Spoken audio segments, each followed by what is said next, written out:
जय श्री राम सभी साथियों को। मैं जिस विषय पर चर्चा करने वाला हूँ वो अति महत्वपूर्ण है वर्तमान समय के अनुसार का।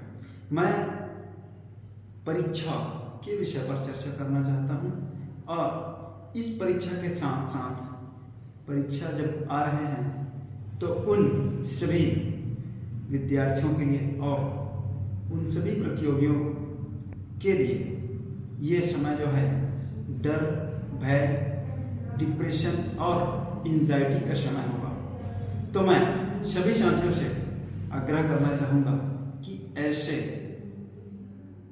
परिस्थितियों में अपने आप को भावनात्मक मोड में जाने से बचें और अपने आप को एक वो सामंजस्य परिस्थिति में ढालने का प्रयास करें जिससे आप सिर्फ मेहनत पर ध्यान आकर्षण कर पाएं और हर परिस्थिति में इस परीक्षा को पास करने की सोचें और परीक्षा में किसी कारणवश कम नंबर या फिर हम कम नंबर मिला रहे हैं तो उन परिस्थिति में हम अपने आप को कैसे संभालें, इस विषय पर हम सबको विचार विमर्श करना चाहिए।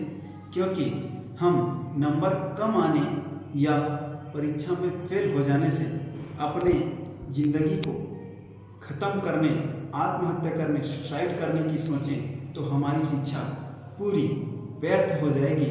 हमारी ज़िंदगी के जितने भी उद्देश्य हैं वो सब धराशायी हो जाएंगे और आने वाले दिनों में जितने भी प्रतियोगी परीक्षाएं होने हैं छत्तीसगढ़ में, उन सभी प्रतियोगी जो भाग लेने वाले हैं इन वैकेंसियों के लिए उन सबको शुभकामनाएं हैं। और किसी कारणवश किसी परिस्थितिवश आपका उसमें चयन नहीं हो पा रहा है और आप उन परिस्थितियों में जब टूटने की कगार पर पहुंच जाएं तो एक ईश्वर का निर्णय मानकर उस परिस्थिति में अपने आप को शांत रखने का प्रयास करेंगे।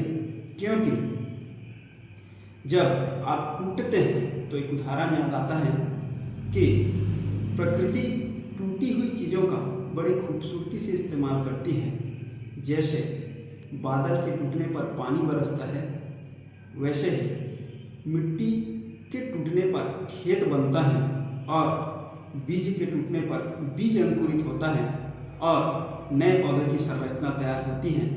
ऐसे ईश्वर टूटी हुई चीज़ों का बड़ी खूबसूरती से इस्तेमाल करता है।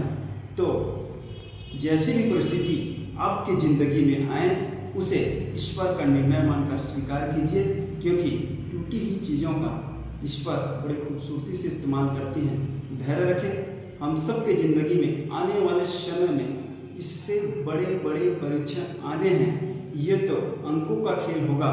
क्योंकि ज़िंदगी की परीक्षा जब आएगी ना तो हम सब परिस्थितियों के सामने घुटने टेकने में मजबूर हो जाएंगे। ऐसे ज़िंदगी में परीक्षाएं आते हैं तो ये तो नॉर्मल सी परीक्षाएं होंगी।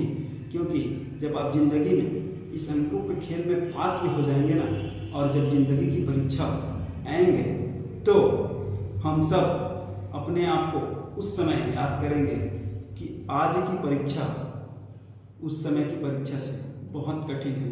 तो हमें इन वर्तमान परीक्षाओं से घबराना नहीं है और आने वाले परीक्षाओं के लिए एक मजबूत स्थिति में अपने आप को तैयार करना है। जय श्री राम।